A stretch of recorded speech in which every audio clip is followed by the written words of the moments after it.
What is up, my cutouts cardboard Ninja here, coming at you with the update that came to Crossout just now, which would be within the last 24 hours. It's called Foxy's Secrets, and what's really interesting about Foxy, and this is just a minor aside, her art has changed a lot since the initiation of the game. If you guys remember, she used to have, you know, red hair, straight hair, she didn't have scars all over her face, she didn't have this breather apparatus.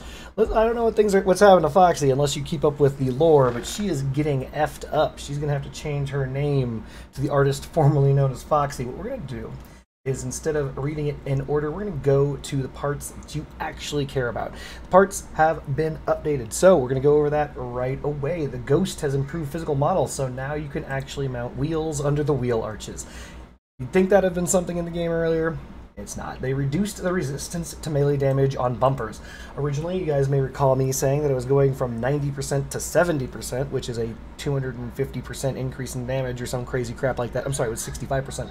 And they realized, wait a minute, that makes bumpers tissue paper because collision damage is calculated with the formula for the speed of light. That is real. There is actually a mass times speed of light squared calculation for collision damage. I am not joking. The number is very high. This is the reason why you had 90% collision resistance on bumpers in the first place. It turns out that it doesn't look as though, per the update, that they're going to update melee weapons. So melee weapons now have greater damage resistance to collision than bumpers. But yeah, from 90 to 80 on all bumpers, and the resistance to melee on the impact from 80 to 70. The impact bumper already had more poor resistance. They're just keeping it in step. Once again, all turret cannons got 14 shells. All linear cannons, they just call them cannons, but we're going to call them linear cannons, go to 12 shells. This is because you're running out of ammunition. This will not change jack crap for anyone in the video game, except that you won't run out of ammunition as quickly. You will still mount the exact same number of ammunition crates on your build. You're not going to take them off. That's stupid. You're just going to have more shots. Congratulations. Buff to all cannons. Continuing the cannon buffs, prosecutors, air quotes, penetration ability from 10 to 25%. I just want to point this out. That is garbage. So it's from garbage to garbage. Anything that's lower than 50% is not good. Yes, I understand the prosecutor has the one pin skipping, you know, true penetration. It doesn't matter. That's garbage. This is a very truly garbage amount, because here's the idea, right? 25% penetration means it can pass through 2 pass-through parts before detonating. So it can, if you have 3 pass-through parts, basically you'll stop a prosecutor regardless. Executioner 88, penetration ability from 10 to 30, so now you can pass through 3 pass-through parts before it detonates, and a much-needed 55 points of durability added to the Executioner. I've said it before, I'll say it again, Executioner is a very large model and has always needed more hit points. The Elephant has received 15% more damage. Good job, Elephant, because was, if I recall correctly, out of step with the turreted cannons and damage. If I recall correctly, the Fat Man did more damage. Now I think the Elephant and the Fat Man do comparable damage. The Fat Man having a reload perk, the Elephant having faster projectile speed, which means that it has a better arc. It takes longer for the projectile to hit the ground, it's easier to hit further targets, and so now it also does more damage. Penetration increased from 80% to 100%.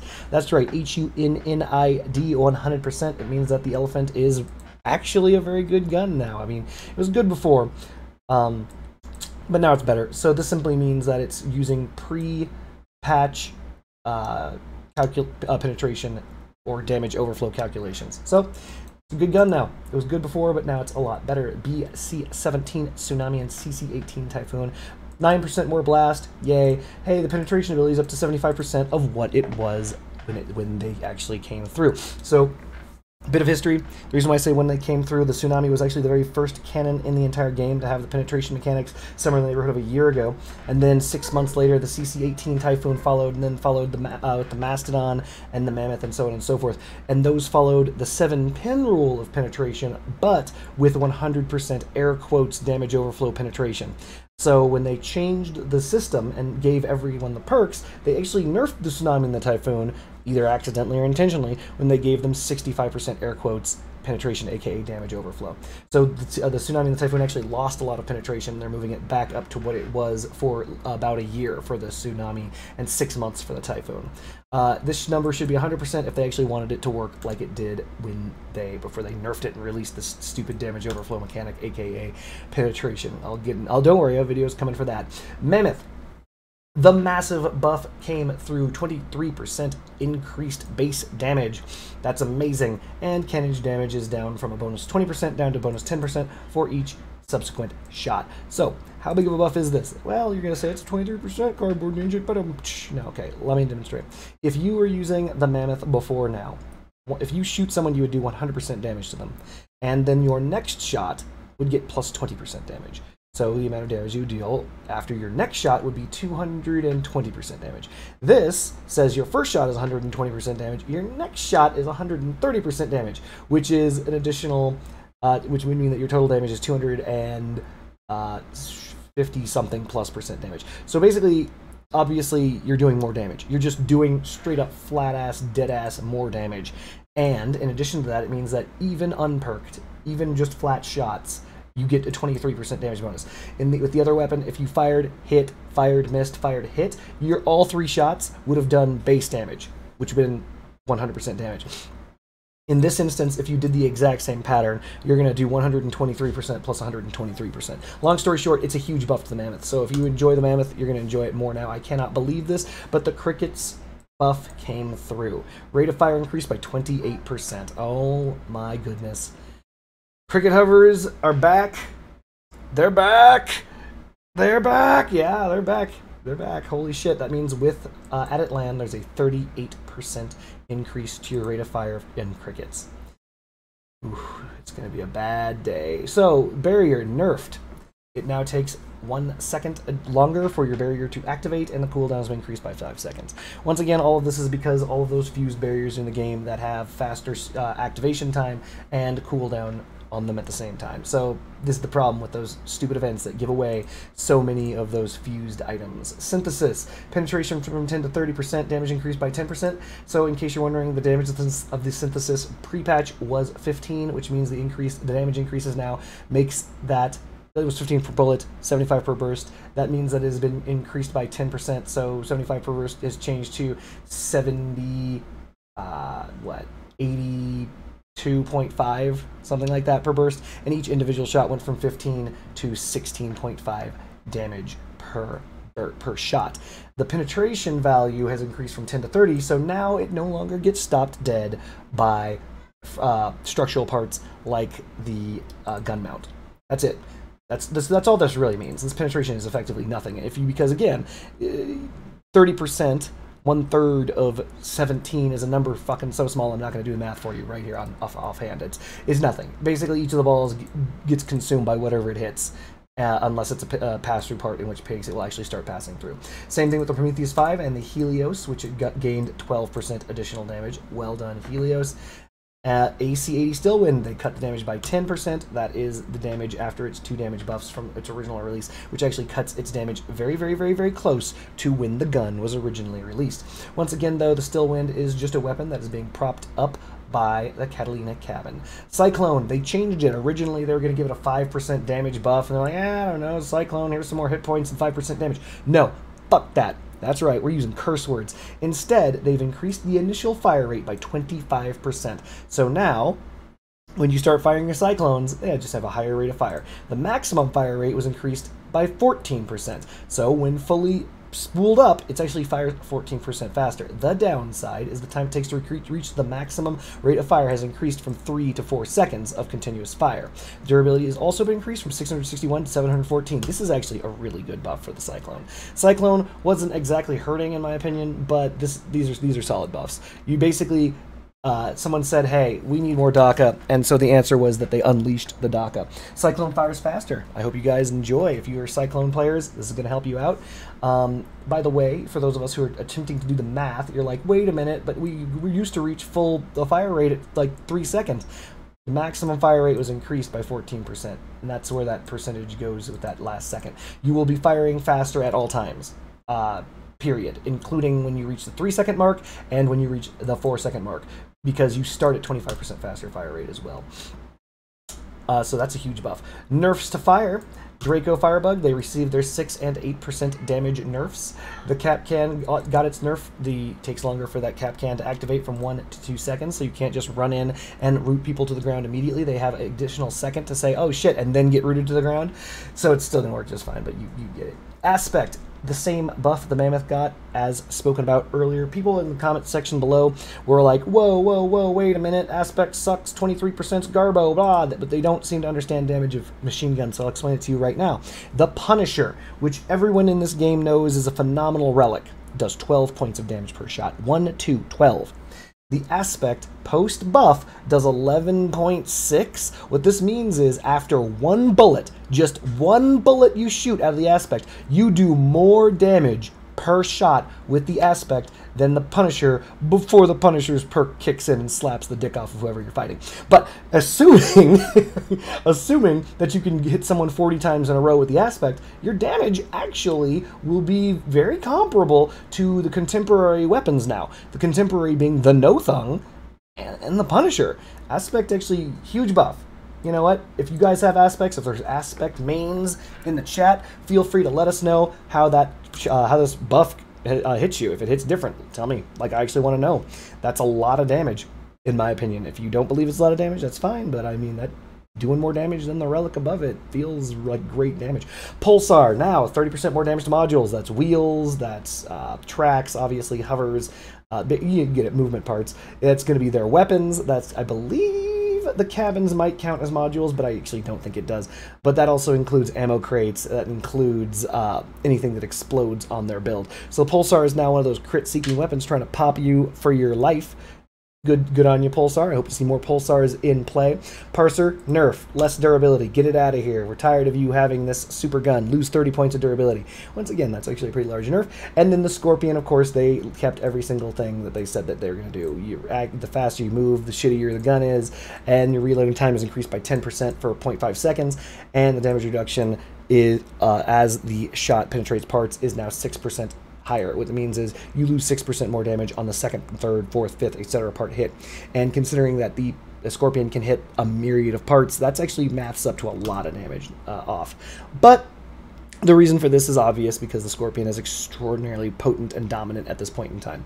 Harvester changes. The previous Harvester changes said something to the tune of a flat 50% damage increase, and then in addition to that, over the course of, I think it was 5 seconds, it would have gained another 40% more damage or something like that, giving it a total of a 90% damage buff, assuming that you were grinding on your opponent, removing the reliance upon the spark or the flash or the enlightenment to provide debuff to your opponent so that you could unlock that damage. Now, they did not do that. The reason why they didn't do that is actually written here. They're like, whoopsie, giving you plus 50% damage means that you don't need anything. You just plow through fools. You just walk right on through them. Whoops. So instead, they did not increase the paltry Harvester damage at all. Instead, they increased the perk. And they changed the perk, so obviously it no longer is reliant upon the spark or the flash. Instead, as long as you are in contact with your enemy, you gain 30% damage for every second. 30% damage every second that you're in contact with the enemy. That stacks up to 7 times. 7 times 3, that's an easy 210% damage, but please note, they did not give it the 50% base damage and base damage added on. So I believe the base damage of the Harvester is still the same at 30. So I believe it starts at 30, you get 30% of 30, which is about 1/3 of 30, or 10. So you basically get about 10 or so, 10-ish damage added on per tick every second times 7. So it goes up to 70, which means that it actually stacks up to 100 damage a tick, which is actually 10 damage higher than what it was before in the pre-patch notes or whatever the hell, because the total damage it would have done was 90 damage a tick, assuming that you maintain contact for 5 seconds. So you still have less initial damage, but now if you do manage to stay in contact with them for 7 seconds, you'll be doing 100 damage per tick. All right, interface changes. They added articles about projectile penetration, damage protection, and resistance to the in-game guide. Hopefully I look to reading that and seeing what the heck that is, which is good, because then I might not have to make a damn video about it. The parameter range is now called effective range, because the scale reflects the average indicator between the optimal and maximum range. They improved the logic of fuel tank replenishment window. Now only one window is displayed with a choice of fuel and confirmation. Added display of events related to blah, blah, blah, and updated icon of clans. They added new music to the garage. They added changed the appearance of the wasp. The negative effects imposed by enemy energy weapons has been changed, which is interesting. I mean, is that just heating? We'll have to have a look at that. They said that they added visual effects to low durability of active melee weapons, so that means that melee weapons can now spark or smoke, because as you all know, sometimes when someone's chasing you down with a harvester, you don't know if that harvester has 1 hit point or all 500s plus hit points. So yeah, they updated the suspension model for the starter wheel, the small wheel, the studded wheel, the buggy wheel, the stallion, and the landing gear. And then some bug fixes. Let's see here. One of the funnier ones, they fixed a bug that made it possible to mount a cannon so its muzzle passed between 2 still wins. Come on, that's just funny. That's just funny. They fixed some other minor exploits. They fixed some screen dimming issues. They made it so painting certain textures on certain cabins and stuff is better. Alright, so if that's what you were here for, you can now leave. I'm going to let you just get on off of this video. Just click away, because now I'm going to go back up to the top and go through the event. So, as you guys know, there's a mid-season event, as there are usually 3 mid-season events that are released. This is one of 3 of them. If you are a free-to-play player, that means that as you complete this event, you're going to get 50 coins, you're going to get some decor, you're going to get some crappy resource containers, engineer badges, and coupons for your workbenches. If you pay them money, you get a number of already produced and upgraded parts, so that's good. I'll probably have to log into the game to demonstrate that. In fact, let me just click that button right now so it can do the update while I read all this crap. The recipes for the production of these parts is going on to the workbench. If I recall correctly, you can once again craft the legendary $7,000 Omamori, because they keep bouncing that back and forth. You get 600 additional coins, making a total of 650 coins if you count the 50 coins that you get for free. More stickers, more stuff, storage expansion, so if you're running out of space, you know, now's the time. I think this is going to be like $10 or something like that. You can produce certain parts during the event, which I don't believe is written down here. Again, we'll have to go into the actual game to see that. And for each subsequent level, you'll receive guardians, and that means that guardians are used in the crafting recipes above. Let's see here. New temporary mission, the Control. It is destroy vehicles, have fun, you know. Missions, slaughter has been added to the assault encounter. It's a team confrontation where you need to score a certain number of points faster than your opposing team. Neat. They've added new displays during raids, so you can find out who actually did the most damage, and they get even more kudos. Not that it matters. They didn't change the rewards for raids. Let's see here. Fortress. New map. Is this just a new map? Just a new map. No, there's a special terminal on the map. Its activation will launch artillery shells at your enemies. Oh, interesting. It'll only be dealt to opponents, opposing vehicles. Good. Artillery can be called once every 20 seconds. And don't forget that your opponents can also use the terminals, etc. Cool. So there's now strategic point fighting in Crossout. That's cool. You go to a part, and it's like King of the Hill. There's a reason to fight over it other than just winning immediately. All right.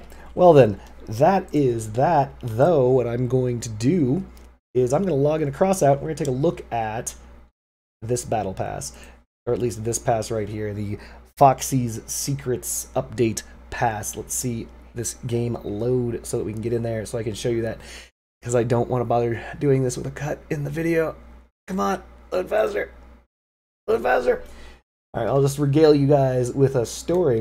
There once was a man from Nantucket. Oh, good, it loaded. All right. Cracking open that left align.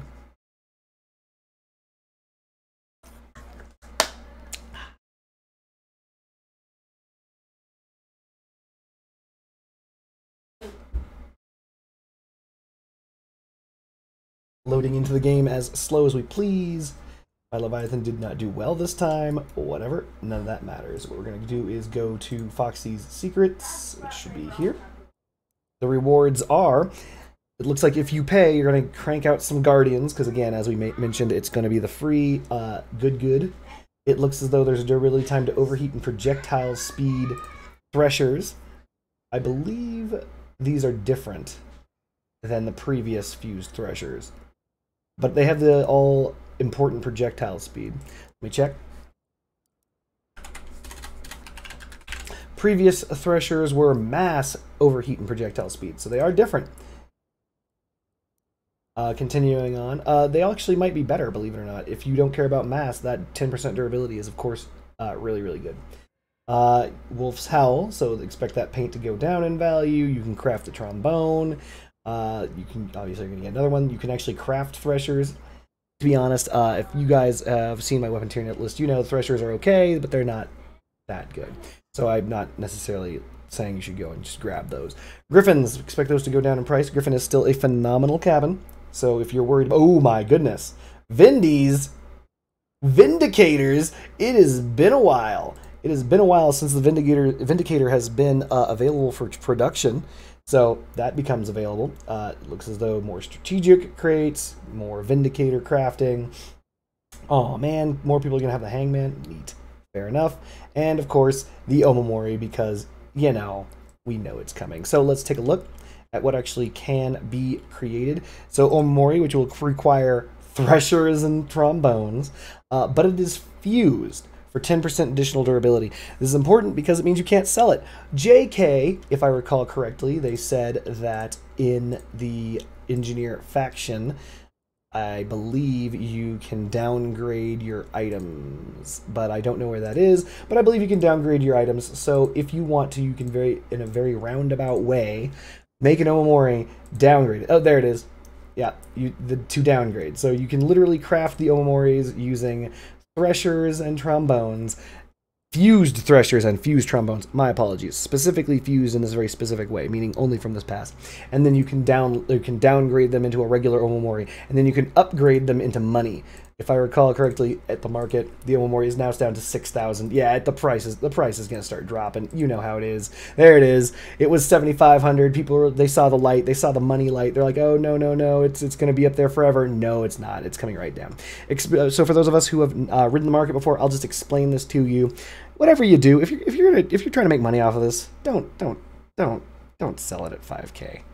Don't do it. Just sit on the Omamori. It's going to go back up to 7+K. And you want to know why? Because they keep doing things like this. They keep doing this crap. Oh, look at this. You need 2 Omamoris for the Helicon. Still, the crafting recipe's still here, guys, for 29 more days. The price is going to go back up. So, let's continue on with the... Nope. Sorry about that. I should have just clicked the craft button. Let's continue on. Vindies, which require 5 bones. Great. The Griffin, which requires also 4 threshers, double bone. And of course, the base, everything else is probably just going to require Guardians. No. Interesting. The trombone is literally just 2 regular trombones, but there's no way to get a regular trombone. There's no way to get a regular trombone. Oh no. So they're not giving you the ability to make trombones? Hold on, let me check. Hold on, I gotta double check. There's the recipe for the upgrade. Yep, get fucked, stay salty. So I'm gonna guess. Hold on, let me just right click on this. Yeah, $718. Yep. Yep. Yep. All right, so trombone is the new linchpin, and you getting to have fun in the video game. Enjoy that, and of course Guardians, which you can just craft into fused Guardians, and of course the fused Guardians are required for something. And wait, they're required for threshers, and that is all. Fused Guardians are required for threshers. There you go. And everything, of course, requires threshers to make. Requires threshers, requires fused bones, and requires threshers and bones. So there you go. There's the crafting. There's your rewards. If you think that this is worth, let's mosey on over to the shop for the North America region and see just how much this costs. Please, I don't know, like $20? I'm sorry. That's the deluxe edition. It's $10. I don't know. I don't think it's worth $10, to be honest. It doesn't feel like it's worth $10, but if you are a fan and it is what you want, then go right ahead and pick that up. But that's what's been done in the patch. You know what? While we're here, let's check something out. We're going to test, we're only one thing left to test, and that's Scorpions, to see how much accuracy has been lost. Not much. They said it made it so your speed matters even more in Scorpions. I mean, if you're slowing down, it doesn't really matter. The damage loss probably is pretty bad. Let's find out. Yeah, that's pretty bad. 604, originally a shot like that would have done something like 800. And as you just saw, it only did 4 gold damage through the track. That's very bad. So tracks now stop Scorpions even more, which is hilarious. Hold on. I should be able to shoot through this track here, find out whatever pops up. 10. No. Scorpions don't penetrate heavy armor anymore. So that's the answer. You want to stop Scorps? Get super heavy armor. But yeah, there you go. Other than that, was there anything else in this patch that I should go over while I am here? Let me just alt-tab real fast. It's the illusion that I have that I'm not doing this in one take. I am doing this in absolutely one take to see if there's anything else worth testing. Not really. I think that pretty much covers it. Oh wait, I heard that there was a change to the user interface. Was there? Did I miss it? No, seems pretty similar. So yeah. There you go. I hope you guys have fun in Crossout. Thank you for going over the video with me. Sayonara. Leave your comments down below. Typically, the comments are, I'm quitting this game. It's a trash game. So feel free to fill the chat with those, and also fill the chat with, you know, hey, man, this might be a fun game. Things might be interesting. They might be. Might not be. I'm interested in hearing what you have to say, believe it or not. Peace.